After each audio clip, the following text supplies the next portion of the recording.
Okay, students, are you able to see the screen? Yes, ma'am. Okay, if you have any problem Yes, ma'am. regarding yesterday's topic, you can ask me. हमें एक बार ये overview में बता दीजिए, मतलब short में कि क्या है इसमें।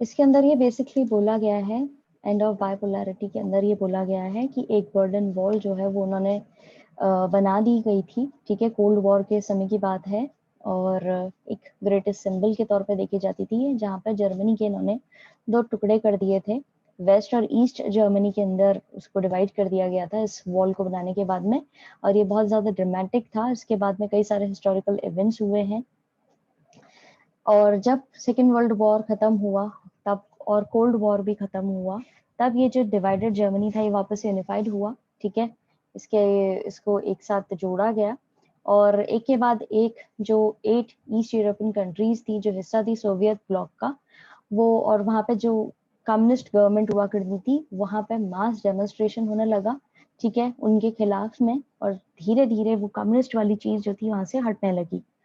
सोवियत यूनियन जो है वो उस समय तक खड़ा हुआ था जब तक कि कोल्ड वॉर चल रहा था। जब तक कोल्ड वॉर खत्म हुआ तो सोवियत यूनियन यूएसएसआर वाला जो ब्लॉक था वो धीरे धीरे डिसइंटीग्रेट होने लगा, और वो ऐसे होने लगा कि वहां पे ऑर्डिनरी मैन और विमेन जो थे वो उन्होंने इकट्ठा होकर के काफी मास एक्शन किए, इस चीज का विरोध भी करा, कई सारी चीजों को जब उन्होंने ऑब्जर्व किया, वो आगे जाके आपको इस चैप्टर के अंदर पता पड़ेंगी कि क्या क्या उन्होंने चीजें की थी, और उसके रिएक्शन देने के तौर पर उन्होंने इस चीज का सपोर्ट करते हुए यहाँ पर इनके खिलाफ अपना विरोध जताया, प्रोटेस्ट करना शुरू करा, और धीरे धीरे जो है ये इसके इसके यूएसएसआर के टुकड़े हो गए, डिसइंटीग्रेट हो गया ये, और साथ ही साथ वहां पे जो कम्युनिस्ट रेजीम्स चल रहे थे वो भी गिर गए, ठीक है, वो भी खत्म हो गया। अब इंडिया इन सारी कंट्रीज से कैसे रिलेट करता है वो आपको इस चैप्टर के अंदर पता पड़ेगा।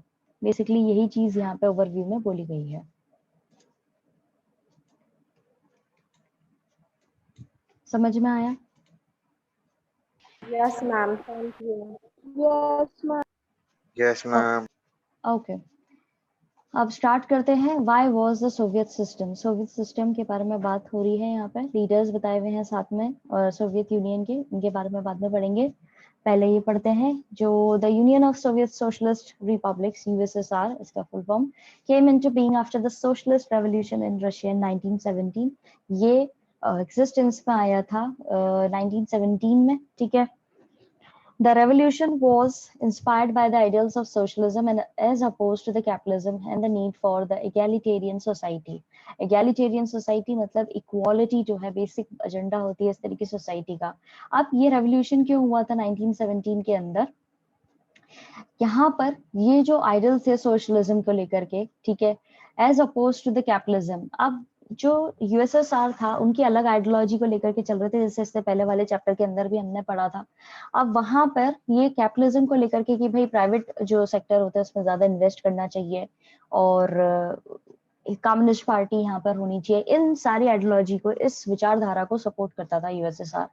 तो जब यहाँ के लोगों ने बाकी जो दूसरे जगह थे जहाँ पे डेमोक्रेसी थी, और वहां पर डेमोक्रेसी थी, साथ साथ जो पब्लिक सेक्टर था उसमें ज्यादा इन्वेस्ट करने वाली चीज थी, वो जब इन्होंने देखा तो उन लोगों को गुस्सा आने लगा। यहाँ के जो मास, अभी हमने जैसे ऊपर पढ़ा था, लोग बाग जो है वो मास एक्शन कर रहे थे, इनके डेमोन्स्ट्रेशन कर रहे थे इनके खिलाफ, तो उस चीज को देखने के बाद में यहाँ के लोगों का गुस्सा फूटा, और फिर उन्होंने इसका अपोजिशन में चले गए वो, ठीक है। उनको आइडल्स ऑफ सोशलिज्म, सोशलिज्म ज्यादा बेटर लग रहा था इंस्टेड ऑफ कैपिटलिज्म। सोशलिज्म के अंदर बेसिकली क्या है, पब्लिक सेक्टर को ज्यादा इंपॉर्टेंस दी जाती है, गवर्नमेंट सेक्टर को इंपॉर्टेंस दी जाती है, और कैपिटलिज्म के अंदर प्राइवेट सेक्टर को इंपॉर्टेंस जाती है।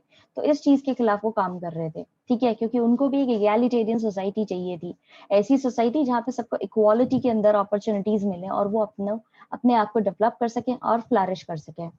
This was perhaps the biggest attempt in human history to abolish the institution of private property and the consciously design a society based on the principles of equality. ये अभी तक का सबसे बड़ा attempt है ह्यूमन हिस्ट्री के अंदर, जहां पर प्राइवेट प्रॉपर्टी के जो इंस्टीट्यूशन है उनको हटाने के लिए और एक कॉन्शियसली यानी कि पूरा होशो हवास में एक ऐसी सोसाइटी को डिजाइन करने के लिए लोगों ने एक्शन किया, एज इनकी इनिशिएटिव्स लिए, एफर्ट्स लगाए, और ये सब उन्होंने किस चीज पे बेस्ड किया था? इक्वालिटी की जो प्रिंसिपल्स थे, जो उद्देश्य थे, उस उद्देश्य से इन्होंने ये चीज करी थी. In doing so the makers of the Soviet system gave primacy to the state and the institution of the party. अब इन सब चीजों को करने के लिए सोवियत सिस्टम के जो मेकर्स थे उन्होंने इम्पोर्टेंस दी थी स्टेट को और पार्टी के इंस्टीट्यूशन को. The Soviet political system centered around the Communist Party. अब सोवियत का जो पॉलिटिकल सिस्टम था वो कम्युनिस्ट पार्टी के इर्द गिर्द ही घूमता था. कम्युनिस्ट पार्टी का मतलब क्या होता है कि one party one rule, and no other political party और ऑपोजिशन वाज अलाउड. और कोई भी दूसरी पॉलिटिकल पार्टी अलाउड नहीं थी या ऑपोजिशन अलाउड नहीं था. जैसे इंडिया के अंदर डेमोक्रेटिक रूल चल रहा है, यहाँ पर आप एक से ज्यादा पार्टीज जो है वो रहती हैं और ऑपोजिशन में एक पार्टी रहती है. लेकिन सोवियत सिस्टम के अंदर ऐसा नहीं था, वहां कम्युनिस्ट पार्टी वाली चीज चल रही थी. और चाइना के अंदर भी यही चीज है, याद रखिएगा, चाइना को कम्युनिस्ट चाइना भी बोला जाता है इसी वजह से.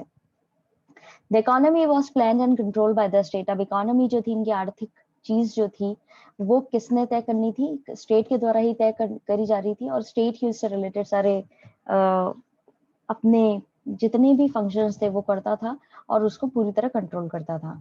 समझ में आया? किसी को कोई दिक्कत फर्स्ट पैराग्राफ के अंदर? No, ma'am. Okay.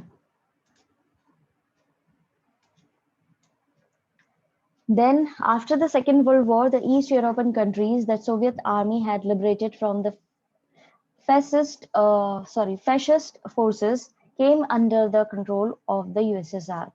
अब सेकेंड वर्ल्ड वॉर के दौरान, after the second world war, east European country, जैसे हमने चैप्टर के पहले भी पढ़ा था कि यूरोप के भी दो टुकड़े हो रखे थे, हाइपोथेटिकली देखा जाए तो दो टुकड़े हो रखे थे.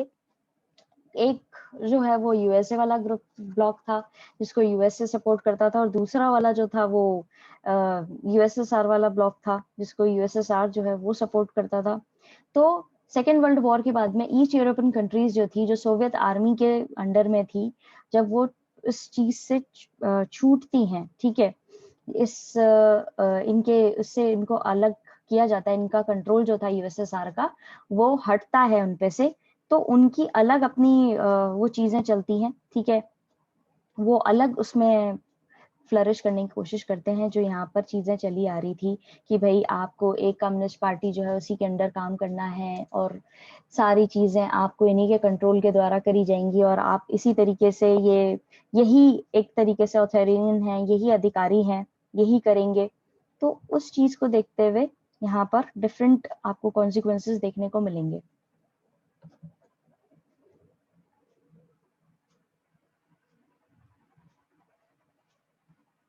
तानाशाही से इनको आजादी मिली थी basically. The political and the economic systems of all these countries were modelled after the USSR. अब जितने भी पॉलिटिकल हो या इकोनॉमिक सिस्टम्स हो, इन सारी कंट्रीज को वो किसके बेस थे? जो यूएसएसआर ने यहाँ पे पहले से एस्टेब्लिश कर रखा था अपना रूल, उस पे बेस थे. This group of countries was called the second world. अब ये जितने भी कंट्रीज ईस्टर्न यूरोप कंट्रीज जो थी, ईस्टर्न यूरोपियन कंट्रीज, जब ये इस चीज से फैशिस्ट फोर्सेस से आजाद हुई तो इन सारी कंट्रीज को क्या बोला जाने लगा? सेकंड वर्ल्ड की तरह या सोशलिस्ट ब्लॉक की तरह जाने लगा, ठीक है, बोला जाने लगा. The Warsaw Pact, a military alliance, held them together. अब एक जो वॉर्सो पैक्ट, जैसे हमने पहले वाले चैप्टर में भी पढ़ा था वॉर्सो पैक्ट के बारे में, वो इन सारी कंट्रीज को पकड़े हुए था, यानी कि इकट्ठा करे हुआ था. USSR was the leader of that block, और यूएसएसआर जो था वो इस ब्लॉक का लीडर हुआ करता था. वॉर्सो पैक्ट उन्होंने साइन ही बाद में किया था और उसके अंदर ईस्टर्न यूरोपियन कंट्रीज जो थी वो इन्वॉल्व थी और यूएसएसआर उनको लीड कर रहा था. तो ये तो हो गई इसकी पास्ट हिस्ट्री. अब धीरे धीरे जब ये इनसे आजाद हुए, इनसे अलग हुए, लिबरेट हुए, तो इस ग्रुप को क्या बोला जाने लगा? सेकंड वर्ल्ड की तरह और सोशलिस्ट ब्लॉक की तरह. क्लियर है सेकंड पैराग्राफ? किसी को कोई दिक्कत आई है तो आप लोग पूछ सकते हैं अभी. No, ma'am. ओके. अब सोवियत यूनियन जो है वो ग्रेट पावर में आ जाता है, ठीक है, सेकेंड वर्ल्ड वॉर के बाद में। सोवियत इकोनॉमी जो है वो और ज्यादा डेवलप होती है बाकी वर्ल्ड के कंपैरेटिवली देखा जाए, एक्सेप्ट यूएसए। यूएसए थोड़ा ज्यादा डेवलप्ड था उस समय भी, और बेसिकली यूएसए जो था वो इनका क्या था, राइवल था एक तरीके से, दूसरा सुपर ब्लॉक था। तो यहाँ पे काफी ज्यादा कॉम्प्लेक्स कम्युनिकेशन नेटवर्क आपको देखने को मिलेंगे, काफी ज्यादा एनर्जी रिसोर्सेज जो थे, जैसे ऑयल, आयरन, स्टील और मशीनरी प्रोडक्शन, ट्रांसपोर्ट सेक्टर, ये सारे ही कनेक्टेड थे ऐसे एरिया से जो रिमोटेस्ट एरियाज थे वहां से, और वो बहुत ही एफिशिएंटली काम कर रहे थे। तो यहाँ पे इस तरीके से अलग अलग चीजों के अंदर यहाँ पर डेवलपमेंट हुआ है, वो बेसिकली अब बताया जा रहा है। The Soviet Union became a great power after the Second World War. The Soviet economy was then more developed than the rest of the world except for the USA. बाकी world से देखा जाए तो ये काफी ज्यादा डेवलप थी, सिवाय सिर्फ एक यूएसए के। It had a complex communications network, vast energy resources including oil, iron, steel, machinery production and a transport sector that connected its remotest areas with efficiency. अब बेसिकली ये कैसे डेवलप था, क्योंकि इनके पास में बहुत अच्छा कम्युनिकेशन नेटवर्क था, बहुत ही कॉम्प्लेक्स कम्युनिकेशन नेटवर्क था, जैसे कि वास्ट एनर्जी रिसोर्सेज हैं, जैसे कि ऑयल, आयरन, स्टील और मशीनरी, ये सारे प्रोडक्शन हो, या फिर ट्रांसपोर्ट सेक्टर जो हो। बेसिकली क्या होता था पहले के जमाने के अंदर, ट्रांसपोर्ट फैसिलिटी इतनी ज्यादा इम्प्रूव्ड नहीं होती थी, लेकिन इनके पास में इतना अच्छा सेक्टर था ट्रांसपोर्ट का कि रिमोटेस्ट एरियाज, यानी कि कोई दूर दराज का एरिया जो है वो भी बहुत ही अच्छे तरीके से कनेक्टेड था ट्रांसपोर्ट के जरिए, कि वहां से एक जगह से दूसरी जगह सामान इजीली ट्रांसपोर्ट किया जा सके, साथ साथ लोगों को भी एक जगह से दूसरी जगह ट्रांसपोर्ट किया जा सके। तो ये उस हिसाब से देखा जाए तो ये लोग डेवलप थे। अगर आपके पास में क्वेश्चन आता है कि भाई इनका कैसे ये लोग डेवलप थे, या सेकेंड वर्ल्ड वॉर के बाद में किस कौन से ऐसे पॉइंट्स है या कौन से ऐसे सेक्टर्स हैं जिसमें इन्होंने बहुत अच्छे से डेवलपमेंट कर रखा था, तो आप ये सारे ही पॉइंट्स लिख सकते हैं कि एनर्जी रिसोर्सेज के हिसाब से देखा जाए तो ऑयल, आयरन, स्टील और मशीनरी प्रोडक्शन जो था वो भी कनेक्टेड था, ट्रांसपोर्ट सेक्टर जो था वो भी कनेक्टेड था, यानी कि रिमोटेस्ट एरियाज जो थे वो भी प्रॉपरली efficiently connected थे। It had a domestic consumer industry that produced everything from pins to cars. इनके पास में इतनी अच्छी डोमेस्टिक कंज्यूमर इंडस्ट्री थी कि जो मतलब एक हाइपोथेटिकली बोला जाए तो पिन से लेके कार तक सब कुछ प्रोड्यूस कर लेते थे ये डोमेस्टिक कंज्यूमर जो इंडस्ट्री होती है उसके अंदर। दो there quality did not match that of the western capitalist countries, भले इनकी क्वालिटीज जो है वो उन जो वेस्टर्न कंट्रीज थी, जो बेसिकली यूएसए वाला जो ब्लॉक था, उनसे क्वालिटी में कॉम्प्रोमाइज करना पड़ रहा था, क्योंकि वो लोग और ज्यादा अच्छे से डेवलप थे, लेकिन फिर भी ये कर लेते थे अपने हिसाब से। The Soviet state ensured a minimum standard of living for all citizens. अब यहाँ पे जो सोवियत स्टेट थी उन्होंने प्रॉपर एक मिनिमम स्टैंडर्ड जो है वो बेसिक एक मेंशन कर रखा था कि भाई इतना लिविंग स्टैंडर्ड जो है जिस सारे सिटीजन उनका तो होना ही चाहिए।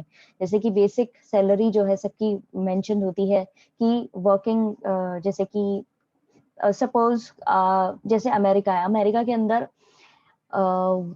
कुछ पर्टिकुलर अमाउंट में जो है पैसे सरकार की तरफ से ही मेंशन होते हैं कि इतने तो आप अगर काम ले रहे हो किसी व्यक्ति से तो आपको पे करना ही है, पर आर इतने वेजेस आपको देने ही होते हैं, वो $17 हो या $18 हो या $25 हो, वो बेसिक होता है। उससे क्या होता है, उससे उनका लिविंग स्टैंडर्ड जो है वो मेंटेन्ड होता है, और वो तभी मेंटेन हो सकता है जब वहां पर कुछ आपको बेसिक तनख्वाह मिले। और बेसिक तनख्वाह देने का जो ह्यूमन वर्किंग राइट्स जो होते हैं, वर्किंग कंडीशन जैसे कि मेंशन होती हैं सरकार की तरफ से कि भाई आपको इस तरीके से इतने घंटों तक ही आपको किसी व्यक्ति से काम लेना है और आपको इतना उनको वेजेस देने हैं, इस तरह की वर्किंग कंडीशंस होनी चाहिए। ऐसा नहीं कि आप उनको एक्सप्लॉइट करो, जैसा कि हमने 11th क्लास के अंदर भी पढ़ा था, जब इंडस्ट्रियलाइजेशन हुआ था तब उसमें वर्किंग कंडीशंस बहुत ज्यादा खराब थी। तो उसी हिसाब से ये चीजें मेंशन होती हैं, जो लिविंग स्टैंडर्ड जो है सारे सिटीजन्स का वो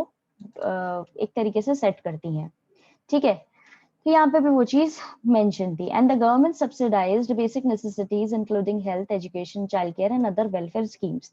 और साथ ही साथ गवर्नमेंट जो है उन्होंने कुछ बेसिक नेसेसिटीज जैसे कि हेल्थ हो, एजुकेशन हो, चाइल्ड केयर हो या दूसरे वेलफेयर स्कीम्स जो उसमें सब्सिडाइज रेट पर चीजें प्रोवाइड कराना भी उनको दे रखा था।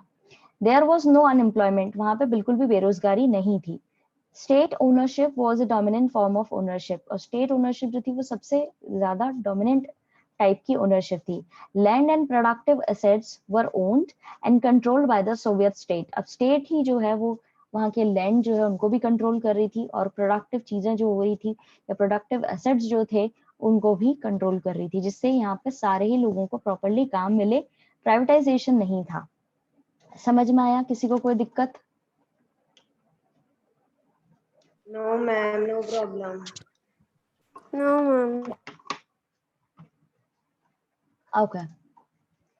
Then Soviet system, however, became very bureaucratic and authoritarian, making life very difficult for its citizen. बाद में ये system जो है बहुत ज्यादा bureaucratic हो गया और authoritarian हो गया, अधिकारी हो गया, बहुत ज्यादा तरीके से इसने कंट्रोल करना शुरू करा. और फिर इसके बाद में यहाँ पे जितने भी लोग थे उनकी लाइफ जो है वो बहुत ज्यादा कॉम्प्लिकेटेड होने लगी. उनकी जिंदगियां जो हैं बहुत ज्यादा डिफिकल्ट हो गई. जो पहले वो फ्लरिश कर रहे थे वो धीरे धीरे जो है वो इस तरीके से हो गया कि उनको सरवाइव करने में भी दिक्कत होने लगी. यानी कि यहाँ पर तानाशाही एक तरीके से आप देख सकते हो वो ज्यादा बढ़ गई थी. ठीक है. Lack of democracy and the absence of freedom of speech stifled people who often express their dissent in jokes and cartoons. अब जितने भी यहाँ पे, अब क्योंकि यहाँ पे डेमोक्रेसी तो थी नहीं, डेमोक्रेसी का तो यहाँ पे कोई नामो निशान ही नहीं था, तो लोग बाग जो है अपनी बात रख नहीं सकते थे. अब क्योंकि यहाँ पे डेमोक्रेसी नहीं थी तो यहाँ पर फ्रीडम ऑफ स्पीच वाली चीज जो थी वो थी नहीं, तो लोग बाग क्या करते थे अपने भावनाओं को कि वो खुश नहीं है उसको वो जोक्स और कार्टून्स के तहत जो है एक्सप्रेस करने की कोशिश करते थे. तो उससे क्या उनको बहुत ज्यादा दिक्कतें होने लग गई थी. उसको भी ये लोग यहाँ पर एक्सेप्ट नहीं करते थे. Most of the institutions of the Soviet state needed reform. The one-party system represented by the Communist Party of the Soviet Union had tight control over all institutions, was unaccountable to the people. अब यहाँ पे वही चीज obvious सी बात है कि जब यहाँ पे डेमोक्रेसी नहीं है और यहाँ पर वन पार्टी सिस्टम है यानी कि कम्युनिस्ट पार्टी सिस्टम है, तो वो अपने तरीके से डोमिनेट करते हुए ही रूल करेगी. तो यहाँ पे जो सिस्टम था वन पार्टी वाला, अब लोगों को लगने लगा था कि यहाँ पर ये चीज सही नहीं आ रही है. ठीक है. ये कम्युनिस्ट पार्टी जो है ये जो सोवियत यूनियन के द्वारा चलाई जा रही है ये कंट्रोल ज्यादा करती है. इसका सारे इंस्टीट्यूशंस में बहुत ज्यादा कंट्रोल है और यहाँ पे ये लोगों को लेकर के बिल्कुल भी अकाउंटेबल नहीं है. यानी कि ये लोगों को लेकर के रिस्पॉन्सिबल नहीं है या लोगों को जवाब देने लायक पोजीशन में नहीं है कि हम ऐसी स्कीम क्यों बना रहे हैं, हम ऐसे काम क्यों कर रहे हैं या हम इस तरीके से कंट्रोल क्यों कर रहे हैं. They were not accountable to the people because that party was the communist party and the only democratic parties are accountable to the people, क्योंकि वो लोगों के द्वारा लोगों के लिए और लोगों से बनती है. समझ में आया? अभी तक किसी को कोई दिक्कत? No, ma'am. No, ma'am. No ma'am. Okay.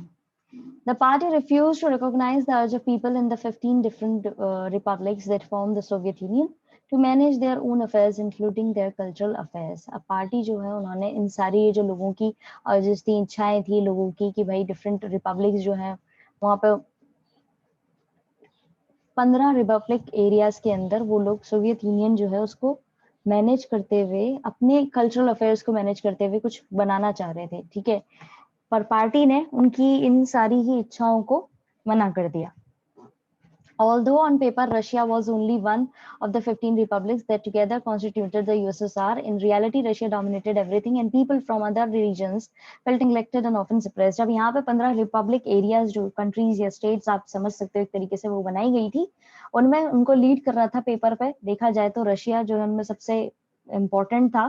ठीक है. भले ही वो हिस्सा था इन सारी 15 रिपब्लिक्स का, जिस और रशिया ही जो था बेसिकली वो यूएसएसआर के साथ में भी जुड़ा हुआ था और वो डोमिनेट करता था सबको.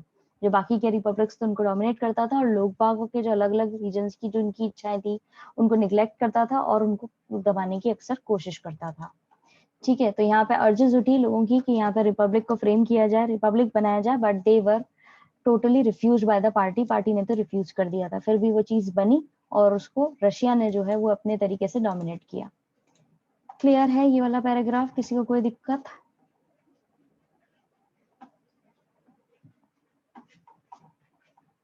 No ma'am, no problem. Okay, then we'll complete this box. Leaders of the Soviet Union. Vladimir Lenin, 1870 to 1924, born in 1870 and died in 1924, founder थे बोल्शेविक कम्युनिस्ट पार्टी के, लीडर थे रशियन रेवोल्यूशन ऑफ 1917 के, फिर founder head थे USSR के जब बहुत ज्यादा डिफिकल्ट पीरियड चल रहा था, रेवोल्यूशन वाला पीरियड चल रहा था 1917 से 1924 जो हमने यहाँ पे स्टार्टिंग में पढ़ा था। एक आउटस्टैंडिंग थ्योरेटिशियन थे, प्रैक्टिशनर थे मार्क्सिज्म के, a source of inspiration for the communist all over the world. और ये एक तरीके की इंस्पिरेशन की तरह आए हैं, जो भी कम्युनिस्ट चीज को, कम्युनिस्ट पार्टी को या कम्युनिस्ट वर्ड जो है उससे रिलेटेड जितने भी आइडियोलॉजीज हैं उनको अच्छे तरीके से मानते हैं, उनके लिए ये व्यक्ति जो है इंस्पिरेशन की तरह काम करे हैं पूरी दुनिया के अंदर। समझ में आया? दैट्स व्लादिमीर लेनिन, ये लीडर हैं सोवियत यूनियन के। ऐसे आगे और भी लीडर आएंगे जिनके बारे में हम पढ़ेंगे। सेकंड लीडर हैं जोसेफ स्टालिन, ये बॉर्न हुए थे 1879 के अंदर, डेथ हुई इनकी 1953 के अंदर। Successor to the Lenin and led the Soviet Union during its consolidation 1924 to 53. इन ये सक्सेसर थे लेनिन, इनके बाद में ये आए थे जिन, ठीक है, व्लादिमीर लेनिन के बाद में आए हैं ये। इन्होंने सोवियत यूनियन को लीड किया है 1924 से 53 के अंदर। Begin rapid industrialisation and forcible collectivisation of agriculture. इन्होंने बहुत अलग तरीके से इंडस्ट्रियलाइजेशन जो है उसको करवाया था वहां पर। फोर्सिबली इन्होंने सारी चीजें कराई, यानी एग्रीकल्चर के हिसाब से भी देखा जाए तो फोर्सिबली इन्होंने उस चीज को भी आगे बढ़ाया। Credited with the Soviet victory in the second world war, Soviet victory इनको मिली सेकेंड वर्ल्ड वॉर के तहत। Held responsible for the greater terror of 1930s, authoritarian functioning and elimination of rivals with in the party. ये responsible थे जो खतरा great terror हुआ था 1930s के अंदर, उसके लिए। ये सारे इवेंट्स जो इन्होंने मेंशन कर रखे हैं यहाँ पे, इनके बारे में आपको आगे इस चैप्टर के अंदर डिटेल में पढ़ने को मिलेगा। अभी सिर्फ आप ये समझिए कि ये किस किस चीज के लिए रिस्पॉन्सिबल रहे हैं, ठीक है। आज जो फंक्शनिंग और एलिमिनेशन हुआ है पार्टी के अंदर, जितने भी राइवल्स थे या कोशिश कर रहे थे वो अपनी आइडियोलॉजी लगाने के लिए, इन्होंने उनको हटाया पूरी तरीके से। जितनी भी दुश्मनी with in the party start हो रही थी उसको हटाने की, एलिमिनेट करने की के लिए भी ये फेमस है। क्लियर है? Yes ma'am. Okay, Yes, so that's it for today. आज हम इतना ही करेंगे। I'm going to send you link for your next class because we are running out of time. अपनी प्रॉब्लम्स जो हैं आप इस Yes, चैप्टर ma'am. से रिलेटेड इकट्ठी कर लीजिएगा। We'll discuss all of your problems in tomorrow's session. Okay, ma'am. Thank you. Welcome.